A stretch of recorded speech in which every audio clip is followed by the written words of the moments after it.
ውድ ቻናላችን ቤተሰቦች እንኳን ወደ ቻናላችን በደህና መጣችሁ። ትናንትና ምሽት ላይ እንግዲህ ሊቨርፑል ኤቨርተንን በመርሲሳይድ ደርቢ ጨዋታ 1-0 በሆነ ውጤት አሸንፏል። ከጨዋታው በኋላም እንግዲህ በጨዋታው ዙሪያ አሰልጣኝ አርነ ስሎት አስተያየት ሰጥተው ነበር። እንደዚሁም ተጫዋቾቹም የሰጡት አስተያየት አለ። እሱን ይዤላችሁ መጥቻለሁ። በተጨማሪም ደግሞ በጨዋታው ላይ መነሳት ያለባችሁ ሌሎች ነጥቦችንም ይዤላችሁ መጥቻለሁ። እስከ መጨረሻ ደቂቃ ድረስ አብራችሁኝ እንድትቆዩ በአክብሮት ጋብዛለሁ። ሰብስክራይብ፣ ላይክ፣ ሼር እያደረጋችሁ የቻናሉ ቤተሰብ እንድትሆኑ በአክብሮት እጠይቃለሁ። ደውሏን በመጫን ደግሞ ሁልጊዜ ሊቨርፑል የሚመለከቱ የተለያዩ ዜናዎችን ዘገባዎችን ይዤ ስመጣ ወደ እናንተ እንዲደርስ ማድረግ ትችላላችሁ።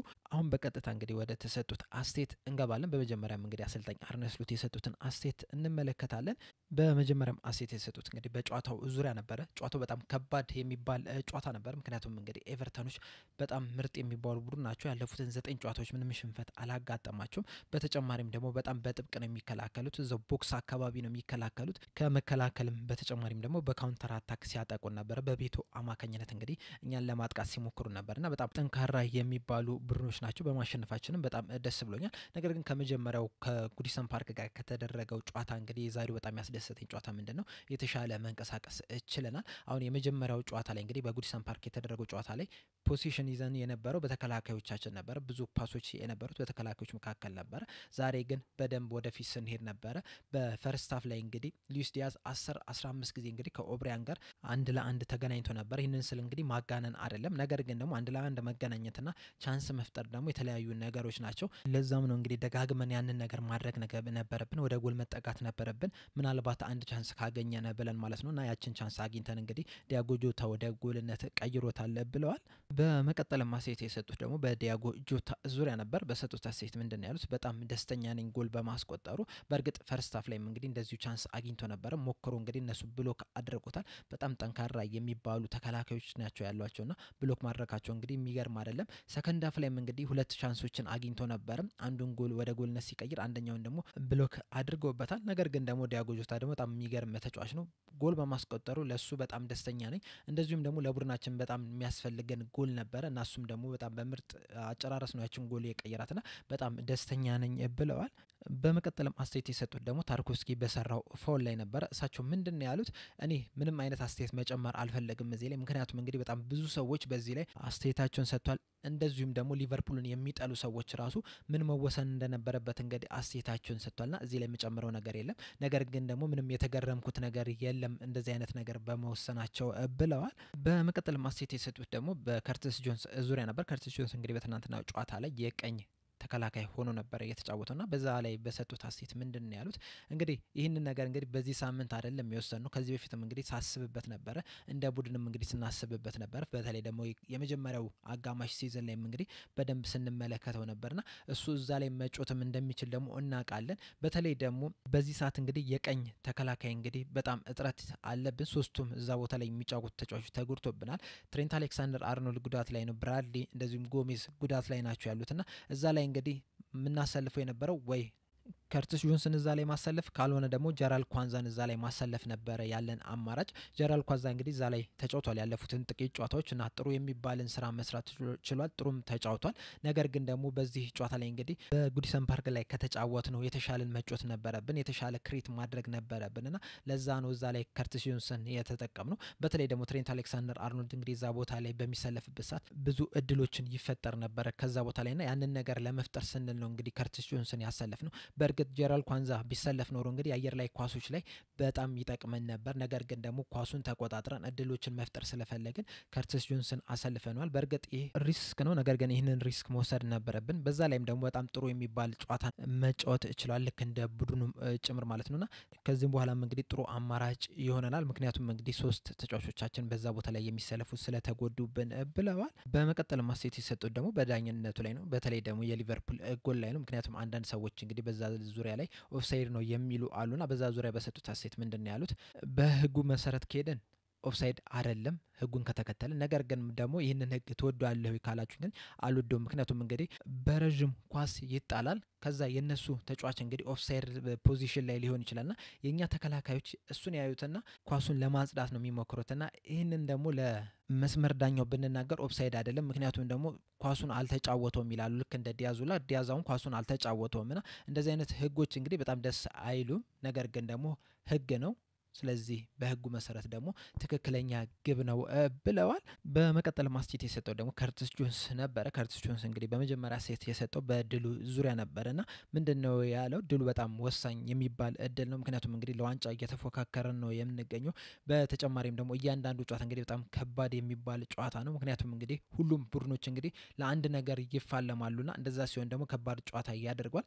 በተጨማሪም ደግሞ ከኢንተርናሽናል ብሬክ በኋላ ያደረግነው የመጀመሪያ ጨዋታ ነው፣ የደርቢ ጨዋታ ነውና ይህንን ጨዋታ ማሸነፋችን እንግዲህ በጣም ትልቅ ነገር ያደርጓል። እናም በዛም ደግሞ በጣም ደስተኛ ነኝ ብለዋል። በመቀጠልም አስቴት የሰጠው ደግሞ በኤቨርተኖች አጨዋወት ላይ ነበር እና በሰጠው አስቴት ምንድን ያለው? በጣም ከባድ ጨዋታ ነበረ። ምክንያቱም እንግዲህ በጣም ጠንካሮች ናቸው። ከዛ ረዥም ኳስን ነው የሚጠቀሙትና ይህ እንግዲህ የነሱ ያጨዋወት ስታይል ነው። ነገር ግን በጣም ከባድ ነው የሚባሉና አንዳንድ ሙከራዎችን እንግዲህ ማድረግ እችለው ነበር፣ ትንሽ አስቸግረውን ነበር። ነገር ግን በመጨረሻ አሸንፈናል ብሏል። በመቀጠልም አስቴት የሰጠው ደግሞ በቀኝ ተከላካይ መስመር ላይ ስለመጫወቱ ነበረ እና በሰጠው አስቴት ምንድን ያለው? ራሴን የማየው እንግዲህ 8 ቁጥር ወይም 10 ቁጥር ላይ የሚጫወት ተጫዋች አድርጌ ነው። ነገር ግን በመጨረሻ እንግዲህ ኳስ ተጫዋች ነኝና በየትኛውም ቦታ ላይ ቢያሰልፉኝ ቡድኑን እስከረዳ ድረስ እንግዲህ መጫወት እችላለሁ። ከዚህ በፊት እንግዲህ ፎልስ ናይን ላይ ተጫውቻለሁ፣ በቀኝ ክንፍ በግራ ክንፍ ላይ ተጫውቻለሁ፣ በመሀል ቦታም ተጫውቻለሁ። አሁን ደግሞ በተከላካይ መስመር ላይ ተጫውቻለሁ እና ዋናው ነገር ምንድነው? ኳስ መጫወቴ ነው፣ ቡድኑን መርዳቴ ነውና የትም ብጫወት መጫወት እስከቻልኩኝ ድረስ እንግዲህ እጫወታለሁና ዛሬም እንግዲህ ጥሩ የሚባል ጨዋታን አድርጌያለሁ ብዬ አስባለሁ። በዛም ደስተኛ ነኝ ብሏል። በመቀጠል ማስቴት የሰጠው ደግሞ መጨረሻ ሰዓት ላይ እንግዲህ በፈጠረው ኢንተርሴፕሽን ነው። ኤቨርተኖች ኳሱን እንዳያገኝ እንግዲህ ኢንተርሰፕት አድርገዋልና በዛ ዙሪያ በሰጠው አስተያየት ምንድን ያለው? ዋናው ነገር እንግዲህ ቡድኑን እንዲያሸንፍ መርዳት ነው እና እንዲያሸንፍ ከፈለክ ደግሞ ማጥቃት ላይ ብቻ አይደለም የምታተኩሩ። ምክንያቱም ጨዋታ እንግዲህ ማጥቃት ብቻ ሳይሆን መከላከል የሚያስፈልጋልና በተለይ ደግሞ እነሱ ሎ ብሎክ ነው ሲጫወቱ የነበሩትና ማጥቃት ላይ እንግዲህ ሎ ብሎክን እንዴት አድርጌ ልስበረው ብለህ እንደምታስበው ሁላ፣ እንዴት አድርገን እናጥቃ ብለህ እንደምታስበው ሁላ እንግዲህ ስትከላከልም ደግሞ እያንዳንዷን ነገር በጣም በትኩረት መከላከል ያስፈልጋል። እነሱ በረዥም ኳስ ነበር እንግዲህ ሊጫወቱ የሞከሩትና እኔም ቢያልፈኝ ኖሮ ምናልባትም እንግዲህ አደገኛ ነገር ሊፈጥሩ የሚችሉበት ሁኔታ ስለነበረ እንዳያልፈኝ እንግዲህ ማድረግ ነበረብኝ። ያንንም ነገር ደግሞ አድርጌያለሁና በመከላከላችን እንግዲህ አሸንፈን መውጣት ይችላልና በዛሬው ጨዋታ ላይ እንግዲህ ወሳኙ ነገር ምንድነው? ክሊንሺት ይዘን መውጣት ይችላልና እንደዚሁም ደግሞ 3 ነጥብም ይዘን መውጣት ይችላል ብሏል። በመቀጠል ማስቴት የሰጠው ደግሞ ዲያጎ ጆታ ነበርና በድሉ ላይ በሰጠው አስቴት ምንድነው ያለው? በጣም ወሳኝ የሚባል እድል ነው። ምክንያቱም እንግዲህ 3 ነጥብ ይዘን መውጣት ይችላል። በተጨማሪም ደግሞ ከኢንተርናሽናል ብሬክ በኋላ ያደረግነው ጨዋታ ነውና እንደዚህ አይነት ጨዋታዎች ደግሞ በጣም አስቸጋሪ ጨዋታዎች ናቸው። እሱንም ማሸነፍ ይችላል። እንደዚሁም ደግሞ ደርቢ ነውና በጣም ትልቅ የሚባል እድል ነው ብሏል። በመቀጠልም አስቴት የሰጠው ደግሞ በጎሉ ላይ ነበር። ትንሽ ከጎል ራቅ ብሎ ነበርና በዛ ዛሬ በማግባቱ ዙሪያ በሰጠው አስቴት ምንድነው ያለው? ካገባው እንግዲህ ትንሽ ቆየት ብያለሁ፣ ነገር ግን ደግሞ በራሴ ላይ እምነት ነበረኝ። ቻንሶችን አገኛለሁ፣ እነዛን ቻንሶች ደግሞ እጠቀማለሁ የሚል እምነት ነበረኝ። ያንንም ነገር ደግሞ ዛሬ ማድረግ ይችላል። ከዚህም በኋላ እንግዲህ ተስፋ አደርጋለሁ የተደጋጋሚ ጎሎችን እንደማስቆጠር። ነገር ግን ወሳኙ ነገር ምንድነው? 3 ነጥብ ማሳካታችን ነው። እንደዚሁም በክሊንሺትም መውጣታችን እንግዲህ ትልቅ ነገር ነው ብሏል። ከዛ በኋላም እንግዲህ ዋንጫ ስለማንሳቱ ነበር አስቴት የሰጠው። እንግዲህ ዋንጫ ለማንሳት ከፈለግን ከዚህ በኋላ የሚቀሩትን 8 ጨዋታዎች እንግዲህ እያንዳንዱን ማሸነፍ መቻል አለብን። የዛሬው ድል ደግሞ ለዛም እንግዲህ ይረዳናል ብለን ተስፋ እናደርጋለን ብሏል። በመቀጠልም አስቴት የሰጠው ደግሞ ቨርጅል ቫን ዳይክ ነበርና በጨዋታው ዙሪያ በሰጠ በተለይ ደግሞ ፈርስት ሃፍ ላይ እንግዲህ እነሱ የተሻለ ቻንስ አግኝተው ነበርና በዛ ዙሪያ በሰጠው አስቴት ምንድነው ያለው? ከኤቨርተን ጋር እንግዲህ ያለፉት ጥቂት ዓመታት ስንጫወት እንግዲህ እንደዚህ በጣም ከባድ የሚባል ጨዋታ ነበር የምንጫወተው ከነሱ ጋርና ዛሬም እንግዲህ ተመሳሳይ ነገር ነው የተፈጠረው። በጣም ከባድ አድርገውብን ነበር ጨዋታውን። ፈርስት ሃፍ ላይም እንግዲህ የተለያዩ ቻንሶችን ማግኘት እችለው ነበር። ነገር ግን ሰከንድ ሃፍ ላይ ደግሞ እኛ በጣም የተሻለን ሆነናል፣ ከፈርስት ሃፉ በተሻለ መንገድ ማለት ነው እና ጎልም ማስቆጠር ይችላል በዲያጎ ጆታ። እንደዚሁም ደግሞ ክሊንሺት ይዘን መውጣት ይችላል ብሏል። አያይዞም በሰጠው አስተያየት ምንድነው ያለው? የመጀመሪያው ግሪሰን ፓርክ ላይ ያደረግነውን ጨዋታ እንግዲህ ብዙ ቪዲዮዎችን አልተመለከትንም። ነገር ግን ደግሞ ሁልጊዜም በጣም ከባድ ጨዋታ እንደሚሆን እናቅ ነበረ። ረዥም ኳስ ነው የሚጫወቱት፣ ዳይሬክት ነው የሚጫወቱት። መከላከል ላይም ደግሞ በጣም ጠንካራ የሚባሉ ናቸው። ኳሱንም ለቀውልን ነው የሚጫወቱት። ከዛ መከላከል ላይ ነው ትኩረት የሚያደርጉት እና ቻንስም አግኝተው ነበር ፈርስት ሃፍ ላይ ጎል የሚያስቆጥሩበት፣ ነገር ግን ጎል አላስቆጠሩም። እኛም እንግዲህ ጨዋታው ላይ ቆይተን እንግዲህ የተሻለ ነገር ማድረግ ይችላል፣ አሸንፈንም መውጣት ይችላል ብሏል። በመቀጠል ማስቴት የሰጠው ደግሞ በታርኮቭስኪ ፋውል ላይ ነበረና ቀይ ካርድ ይገባው ነበር ብላችሁ ታስባላችሁ ተብሎ ተጠይቀው ነበረ።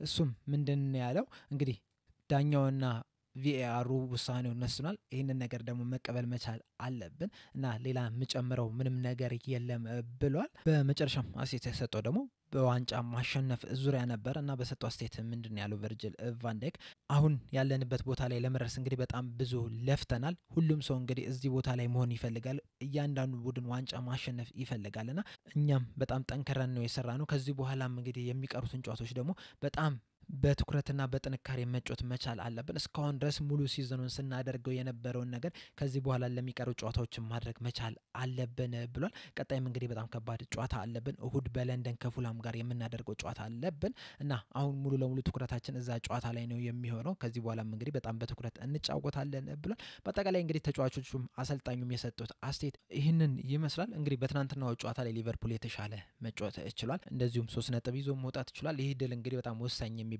ድል ነው። ምክንያቱም እንግዲህ አርሰናሎች ከሊቨርፑል ቀድመው ነበር የተጫወቱት። እናም ያለውን የነጥብ ልዩነት ወደ 9 አጥብበውት ነበር እና ሊቨርፑል በማሸነፉ እንግዲህ መልሶ ወደ 12 መሄድ ችሏል። ከዚህ በኋላ እንግዲህ ያሉትን 4 ጨዋታዎች የምናሸንፍ ከሆነ እንግዲህ የፕሪሚየር ሊጉን ዋንጫ የምናሸንፍ ይሆናል። ቀጣይ 4 ጨዋታዎች እንግዲህ ከፉልሃም፣ ከዌስትሃም፣ ከሌስተር ሲቲ እንደዚሁም ደግሞ ከቼልሲ ጋር የሚደረገ ጨዋታ ነው። አርሰናል እስከዛ ድረስ ነጥብ የማይጥል ከሆነ እንግዲህ እኛ እነዚህን ጨዋታዎች ብቻ ማሸነፍ ነው የሚጠበቅብን። ከዛ በኋላም እንግዲህ ከአርሰናል ጋር የምናደርገውን ጨዋታ ሆኖር ኦፍ ጋርድ ነው የምንገባውና በጣም ወሳኝ የሚባል እድል ነው። መርሲሳይድ ደርቢ ነው። እንደዚሁም ደግሞ ከኢንተርናሽናል ብሬክ በኋላ የተደረገ ጨዋታ ነው። በተጨማሪም ደግሞ በተከታታይ 2 ጨዋታዎችን ተሸንፈናልና እነዚህ ሁላ ባሉበት ነው እንግዲህ የትናንትናውን ጨዋታ ያሸነፍ ነው እና በጣም ትልቅ እድል ነው። ጨዋታውንም በደንብ መቆጣጠር ችለናል። ከርቲስ ጆንስ ባለመደው ቦታ ላይ ተጫውቶ እንግዲህ ምርጥ የሚባል እንቅስቃሴን ማድረግ ችሏል። ሉዊስ ዲያዝም እንግዲህ ወደ ድሮ ብቃቱ የተመለሰ ነበረ የሚመስለው። በጣም ድሪብል ሲያደርግ ነበረ። የአንድ ለአንድ ግንኙነቶች ጋር ሲገናኝ ነበር። በእርግጥ አሁንም የሚቀረው ነገር አለ። ነገር ግን ደግሞ ካለፉት ጥቂት ጨዋታዎች አንጻር ስንመለከቱ ትናንትና ድንቅ ምሽትን ማሳለፍ ችሏል። ሮበርትሰንም እንደዚሁ ጥሩ ነበረ። ዲያጎ ጆታም ራሱ የጨዋታው ኮከብ መባል ችሏል። ጎልም ማስቆጠር ችሏል። ከብዙ ጨዋታዎች በኋላ ያስቆጠራት ግብ ነችና በጣም ትልቅ የሚባል እድል ነው። በተጨማሪም የቫር ነገር ራሱ በጨዋታ ላይ በጣም ብዙ ውዝግብ ያስነሳ ነው። ምክንያቱም እንግዲህ ያንን ፋውል እንግዲህ እንዴት ቀይ ካርድ እንዳልሰጡት በጣም የሚያስገርም ነገር ነው። የትናንትናውን ጨዋታ ለተመለከተ ማለት ነው። ምናልባት የኤቨርተን ደጋፊ ላልሆነ ማለት ነው። ሁሉም ሰው ይሄ ትናንትናውን ፋውል እንግዲህ ቀይ ካርድ ነበረ የሚለው ነገር ግን ዳኞቹ አልሰጡትም። ይህ ነገር እንግዲህ በጣም ትልቅ ጥያቄ ነው የሚሆነው። ከዛ ውጭ ግን እንደ ሊቨርፑል ግን እንደ ቲም ግን በጣም ጥሩ የሚባል እንቅስቃሴ መደረግ ተችሏል። ከዚህ በኋላም እንግዲህ በጣም ወሳኝ የሚባሉ ጨዋታዎች አሉብን። ነገር ግን ደግሞ ፕሪሚየር ሊጉ ብቻ ነው ትኩረት የምናደርገው ከዚህ በኋላ ምክንያቱም ከሻምፒዮንስ ሊጉም ወጥተናል፣ ከኤፍኤ ካፑም ወጥተናልና ሙሉ ትኩረታችን የሚሆነው ፕሪሚየር ሊግ ላይ ብቻ ስለሆነ እንግዲህ በቶሎ ጨዋታዎችን አሸንፈን ከዛ በኋላ ለሚቀሩት ጨዋታዎች ደግሞ ለቀጣይ ዓመት የምንዘጋጅበት ይሆናል ተብሎ ነው የሚጠበቀው እና ምኞታችንም እንግዲህ ያንንም ነው። ትናንትና ግን ሊቨርፑል በተሻለ መንገድ ማሸነፍ ችሏል። እናም ባደረጋቸው 30 ጨዋታዎች እንግዲህ 73 ነጥቦችን በመሰብሰብም አንደኛ ደረጃ ላይ ተቀምጧል። ዋንጫውን ለማንሳት እንግዲህ አንድ እርምጃ ተጠግቷል። በጣም እየተቃረብን ነው ያለ ነው። ከዛ በኋላ እንግዲህ የደስታ ጊዜ ነው የሚሆንልን። እንግዲህ በአጠቃላይ ለአሁን ይዤላችሁ የመጣሁት ፕሮግራም ይህንን ይመስላል። በቀጣይ በሌላ እስከምንገናኝ ድረስ ሰብስክራይብ፣ ላይክ፣ ሼር ማድረግ እንዳትረሱ። እስከዛው ድረስ ቻው።